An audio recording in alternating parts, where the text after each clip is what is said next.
আজকে আপনাদের সামনে আমি সূরা নিসার ৫৮ নম্বর আয়াত তেলাওয়াত করেছি এবং সূরা মায়েদার ৮ নম্বর আয়াত তেলাওয়াত করেছি। পাশাপাশি আমি একটি হাদিসও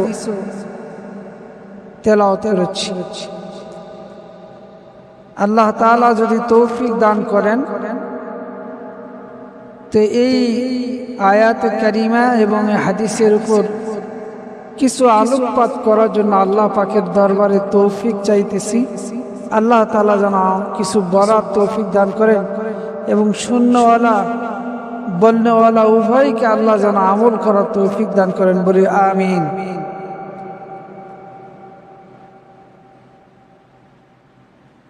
আপনি আমি স্বীকার করি আর না করি, দুনিয়ার কোনো মানুষ যদি স্বীকার করে আর না করে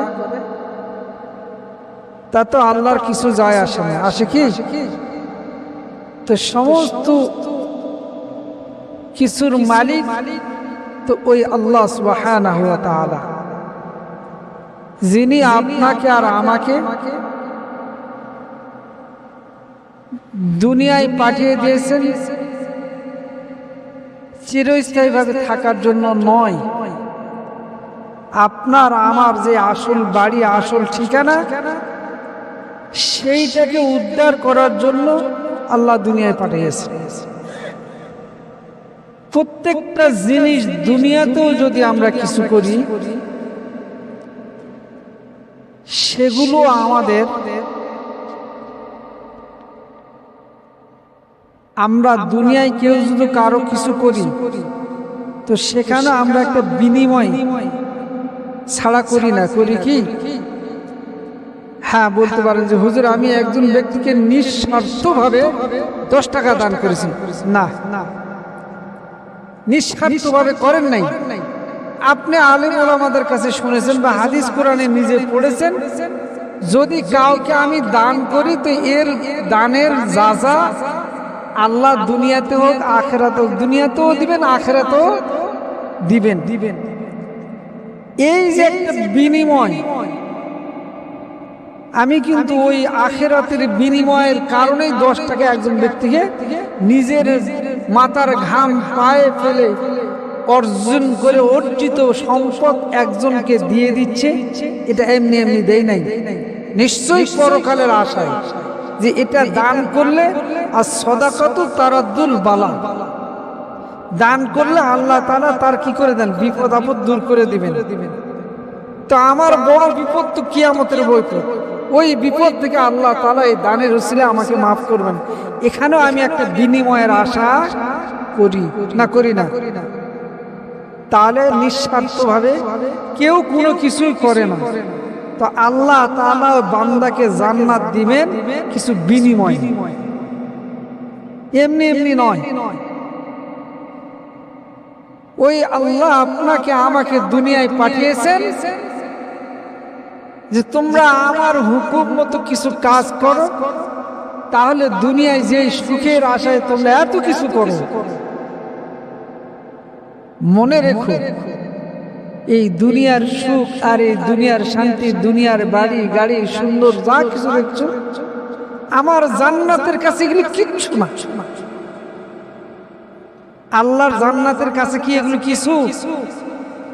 তো জান্নাত পাওয়ার জন্য যে কাজগুলো আপনাকে আমাকে করতে হবে, সেই কাজ যদি আপনি আমি না করি তাহলে কি করে আমি জান্নাতের আশা করতে পারি? হ্যাঁ, দুনিয়ায় মানুষ গুনাহ হবে, মানুষের দ্বারা অপরাধ হবে, ভুল হবে, শয়তানের চক্রান্তে পড়ে মানুষ পথভ্রষ্ট হতে পারে, পদস্খলন হতে পারে, কিন্তু আল্লাহ তাআলা পাশাপাশি বলছে তুমি ভুল করবে আর আমার কাছে তওবা করবে তো আমি আল্লাহ মাফ করে দেবো। সুবহানাল্লাহ। আল্লাহ বলেন নাই, যখন কোনো বান্দা অপরাধ করার পর আমার কাছে সে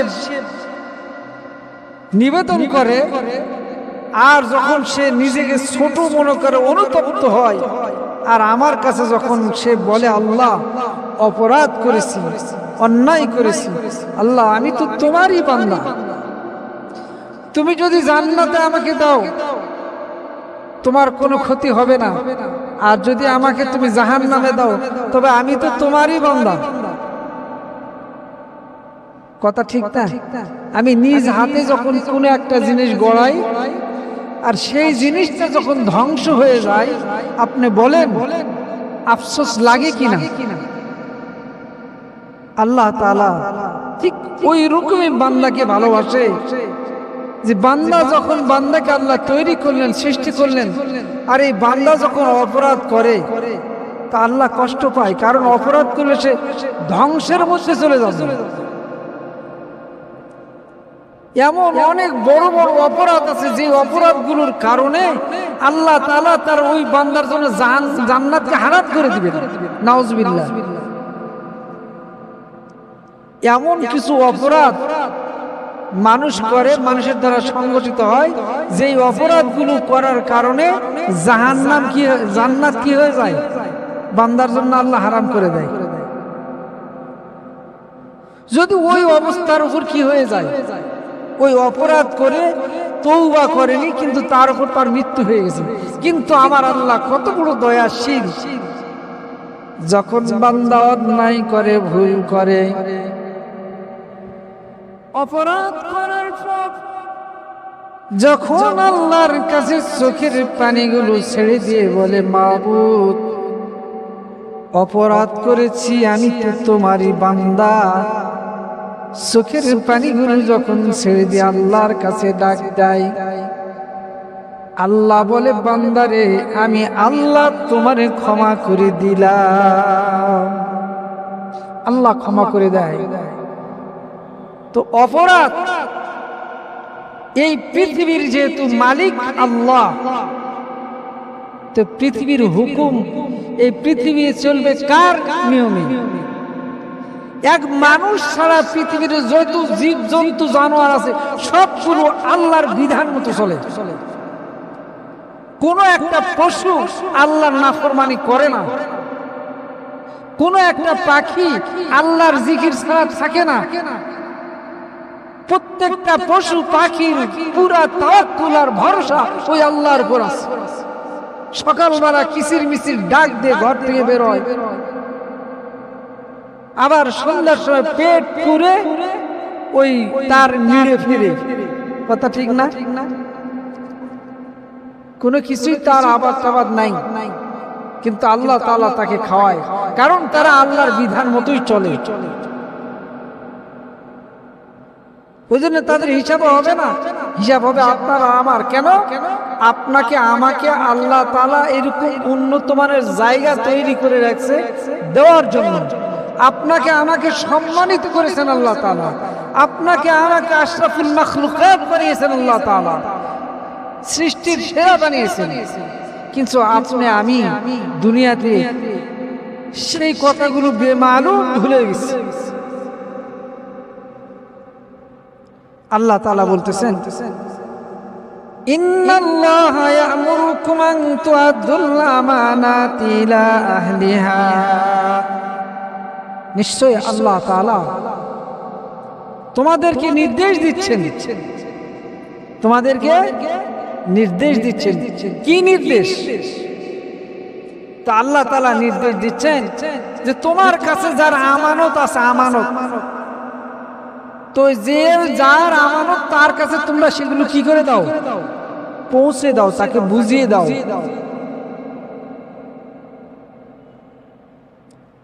وَإِذَا حَكَمْتُمْ بَيْنَ النَّاسِ أَن تَحْكُمُوا بِالْعَدْلِ। আল্লাহ তাআলা বলতেছেন, যখন তোমরা মানুষের মাঝে বিচার করবে, আর সেই বিচারটা করবে তোমরা ন্যায়পরায়ণতার সাথে। ইন্নাল্লাহা নি'ম্মা ইয়া'iযুকুম বিহি। আল্লাহ তাআলা কতই না উত্তম উপদেশ দিচ্ছেন। ইন্নাল্লাহা কানা সামিআন বাসীরা। আল্লাহ তাআলা সর্বশ্রোতা এবং সর্বদ্রষ্টা। আল্লাহ সর্বোত্তম শ্রবণকারী, সর্বোত্তম প্রদর্শনকারী। আপনি আমি কি করি না করি কি বলি না বলি সব আল্লাহ শোনেন আর সব কিছু দেখেন। তো এখানে আল্লাহ তাআলা যে কথা বললেন, যে আয়াতের মধ্যে আল্লাহ তাআলা একটা কথা বলছেন, আনতাহকুমু বিল আদল, যে তোমরা বিচার করবে ন্যায়পরায়ণতার সাথে। এটা বলার কারণ কি? এটার মধ্যে কি কি আসে, কারা কারা এই আয়াতের মধ্যে অন্তর্ভুক্ত? আল্লাহ তাআলা বলতেছে যে এটার মধ্যে ইবনে কাসির রাহিমাহুল্লাহ, তাফসিরে ইবনে কাসিরের যিনি লেখক, সেই ইবনে কাসির রাহিমাহুল্লাহ বলছেন যে এটার মধ্যে রাষ্ট্র ক্ষমতা, বিচারকের পদ, প্রশাসনিক দায়িত্ব, মানুষের সম্পদ এবং ধর্মীয় দায়িত্ব সবগুলো এর মধ্যে অন্তর্ভুক্ত, ন্যায় বিচারের মধ্যে। কারণ একজন যখন রাষ্ট্র ক্ষমতার অধিকারী হবে, তার অধীনস্থ যারা থাকবে, এখানে শুধু বলতে শুধু ওই রাষ্ট্র ক্ষমতার অধিকারী, ওই দেশের প্রধানমন্ত্রী, দেশের প্রেসিডেন্ট, শুধু এরা না, আমরা প্রত্যেককে আপন আপন জায়গা থেকে আমরা এক একজন দায়িত্বশীল। আমি আমার বাড়ির রাষ্ট্রপ্রধান, আমার পরিবারের প্রধান, এই মসজিদের যিনি সভাপতি আছে, এই মসজিদের প্রধান, এই মসজিদের ইমাম, তার দায়িত্ব কর্তব্য কি তার মুসল্লিদের উপর। সেখানে যদি সে বেইনসাফি করে, এর জন্য আল্লাহর কাছে তাকে জবাবদিহি করতে হবে।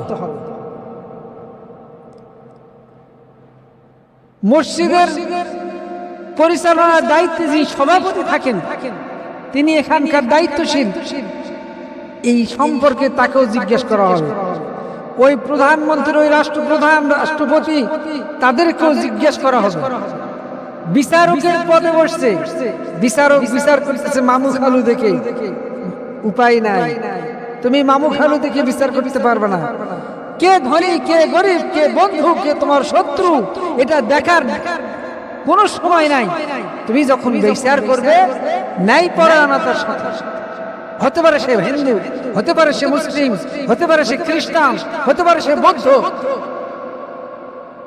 হতে পারে সে এটা মুসলিম একটা রাষ্ট্র।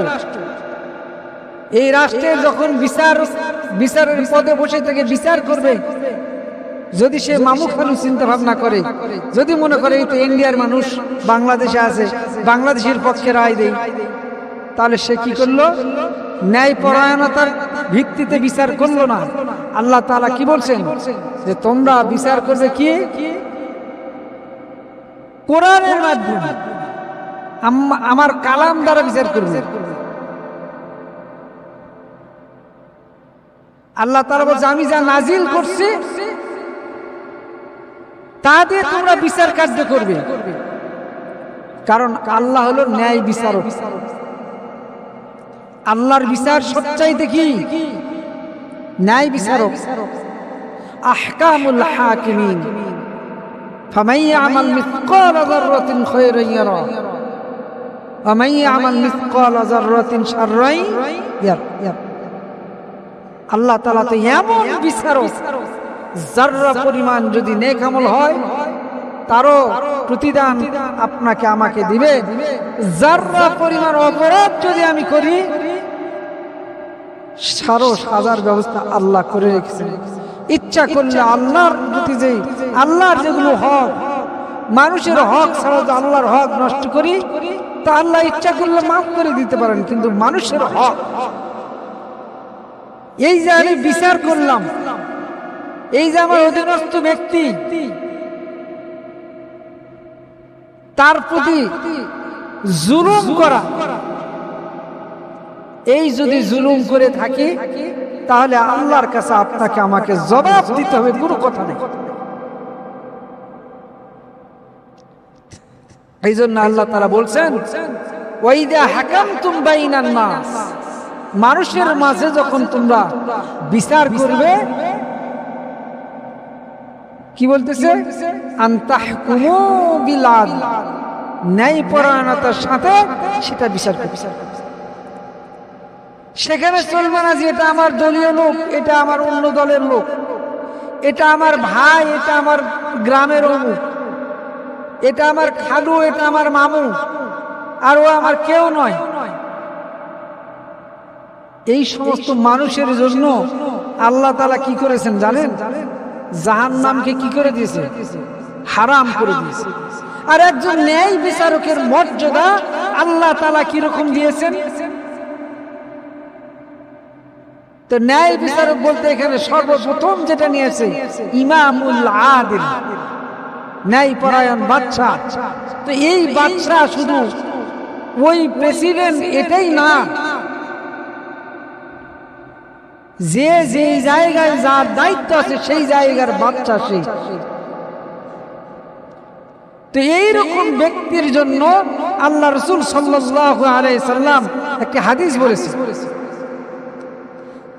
عن أبي هريرة رضي الله تعالى عنه عن النبي صلى الله عليه وسلم قال আবু হুরায়রা রাদিয়াল্লাহু তাআলা আনহু তিনি রাসূল করিম সাল্লাল্লাহু আলাইহি সাল্লাম থেকে বর্ণনা করেন, সাবাতু ইয়াযিল্লুহুমুল্লাহু ফি যিল্লিহি ইয়াওমা লা যিল্লাহু, বলছে আল্লাহ তাআলা 7 শ্রেণীর যে মানুষের কথা আমরা শুনেছি, যেদিন কোনদিন ছায়া থাকবে না, অর্থাৎ কিয়ামতের দিন আল্লাহর রহমতের ছায়া ছাড়া আর কোনো ছায়া থাকবে না। সেই দিন মানুষ এত বিপদের সম্মুখীন হবে, এইটা হয়তো শুনতেছি এখন বুঝে আসতেছে না, কিন্তু যারা জ্ঞানী, যারা উপদেশ গ্রহণ করে, তারা যখন এই কথা শুনে তাদের অন্তর প্রকম্পিত না হয়ে থাকতে পারে না।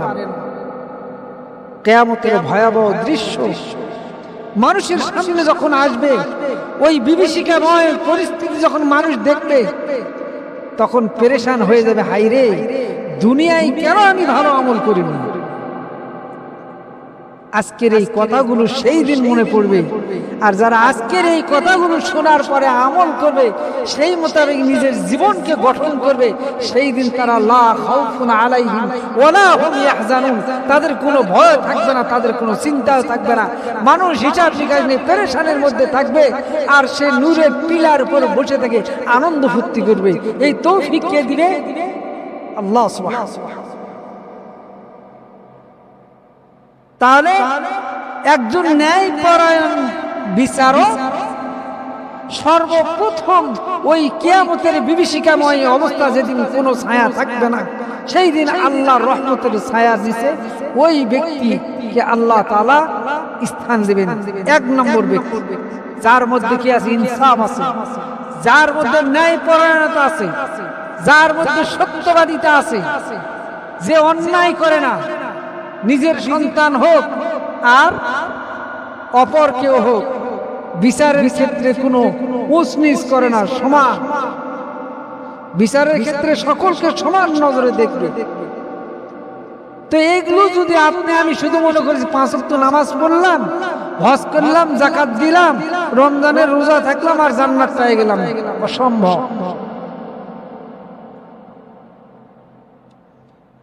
আমি হজ করেছি, মিথ্যা কথা বলি আর হকদারের হক দেই না। এতিম, আমার ভাতিজা এতিম, বড় ভাই মারা গেছে, তার সন্তানগুলো আমার কাছে আছে, অথবা ছোট ভাই মারা গেছে, বড় ভাইয়ের কাছে ছোট ভাইয়ের সন্তানগুলো আছে। তার সম্পদ লুটে পুটে খায়, যখন বড় হয়ে সম্পদ চায়, তখন সেখানে আমি কি করলাম? এতদিন তোরে মানুষ করলাম, এখন এসে বুঝি তুই আমার কাছে সম্পদের দাবি করিস। তো সম্পদ তো তুমি তার সম্পদ খাওয়াই তো তুমি তাকে মানুষ করেছো, আজকে তুমি এরকম জ্বলতেছো কেন? তো তোমার ওই নামাজ, তোমার ওই 5 বার 50 বার হজ কোনো কাজে আসবে না, কারণ তোমার মধ্যে কি নাই? ইনসাফ নাই, তোমার মাঝে ন্যায়পরায়ণতা নাই, তুমি পরের হক নষ্টকারী। তুমি কি করবে? তোমার ওই জান্নাত এইভাবে হাসিল হবে না। তোমাকে নামাজও পড়তে হবে, তোমাকে ন্যায় ইনসাফ ভিত্তিতে বিচার কার্য পরিচালনা করতে হবে সমতার ভিত্তিতে, যার হক তার বুঝে দিতে হবে। যদি না করতে পারি তাহলে আপনার আমার বড় ভয়াবহ অবস্থার সামনে অপেক্ষা করছে। এই জন্য সম্মানের উপস্থিতি, আল্লাহ তাআলা আরো বলছেন একটি আয়াতের মধ্যে, কি বলতেছেন? ইয়া আইয়ুহাল্লাযীনা আমানু কুনু কাওয়ামিনা বিল কিসত। আল্লাহ তাআলা বলতেছেন, হে মুমিনগণ, তোমরা আল্লাহর উদ্দেশ্যে ন্যায়ের উপর কি দৃঢ়ভাবে প্রতিষ্ঠিত থাকো। আল্লাহ তাআলা কি বলছে? ঈমানদারদেরকে বলছে। এই আয়াতের মধ্যে দেখেন, ওয়ান তাহকুমু বাইনান নাস। এই বাইনান নাস মানে কি? নাস মানে মানুষ। এখানে আল্লাহ তাআলা কাউকে ভাগ করেন নাই, না হিন্দু, না খ্রিস্টান, না মুসলমান, না বৌদ্ধ, কাউকে আল্লাহ ভাগ করেন নাই, সমস্ত মানুষের কথা বলছি। তাহলে এই দেশের মধ্যে হিন্দু, মুসলমান, বৌদ্ধ, খ্রিস্টান সবাই তো আমরা বসবাস করি, তো সবার হক আছে। তার ধর্ম দিক থেকে সে কি করবে না করবে এর বিচার কে করবে? আল্লাহ করবে। কিন্তু সে দেশের নাগরিক হিসাবে একজন নাগরিকের যে সুযোগ সুবিধাগুলো পাওয়ার কথা, সেখানে যদি আমি সেই নাগরিককে, হোক না সে আরেক দলের, হোক না সে আরেক ধর্মের, তো তার হকটাকে যদি আমি না বুঝাই তাহলে আমি বড় বিপদে পড়ব। আর এখানে আল্লাহ তাআলা একদম ডাইরেক্ট মুমিনদেরকে বলতেছে, তোমরা যারা আল্লাহকে বিশ্বাস করো, আল্লাহর প্রতি তোমরা যারা ঈমান আনছো, তাদেরকে আল্লাহ তাআলা বলতেছে যে তোমরা কি করবে? ন্যায়ের উপর দৃঢ়ভাবে প্রতিষ্ঠিত থেকো। ওয়ালা ইয়াজরিমান্নাকুম শানাআনু কওমিন আলা আল্লাহ তা'দিলু ই'দিলু। কোন সম্প্রদায়ের প্রতি বিদ্বেষ পোষণ করে যেন তোমাদেরকে ন্যায় বিচার করতে প্ররোচিত না করে। অর্থাৎ আমি যেন কখনো অন্যায়ভাবে কারো প্রতি জুলুম না করি। যদি করি তাহলে বড় বিপদ হবে। কারণ আল্লাহ তাআলা বলতেছেন, হুয়া আকরাবু লিত-তাকওয়া। যদি তুমি ন্যায় ইনসাফের ভিত্তিতে যদি তুমি বিচার কার্য করো, মানুষ এটার উপর যদি তুমি সুপ্রতিষ্ঠিত থাকতে পারো, আর এটা হলো আকরাবু লিত-তাকওয়া, সবচাইতে তাকওয়ার একেবারে আল্লাহ ভীতির সর্বনিকটে এইটা, এই আল্লাহ ভীতি। তাকওয়া মানে কি? আল্লাহর প্রতি ভয়। কি ভয়? অন্যায়কে অন্যায় জানে বর্জন করতে হবে। কারণ অন্যায় করলে আমার আল্লাহ আমার উপর খুশি থাকবেন না। এই জন্য অন্যায়কে কি করতে হবে? ঘৃণা করতে হবে ভয়ের সাথে। কার ভয়ে? আল্লাহর ভয়ে। আর ন্যায়কে ভালোবাসতে হবে কার ভয়ে? আল্লাহর ভয়ে। আল্লাহর ভয়ে নেক আমল করতে হবে, আবার আল্লাহর ভয়ে অন্যায়কে কি করতে হবে? ছেড়ে দিতে হবে। তাহলে না আপনি আমি আল্লাহর প্রিয় বান্দা হতে পারবো।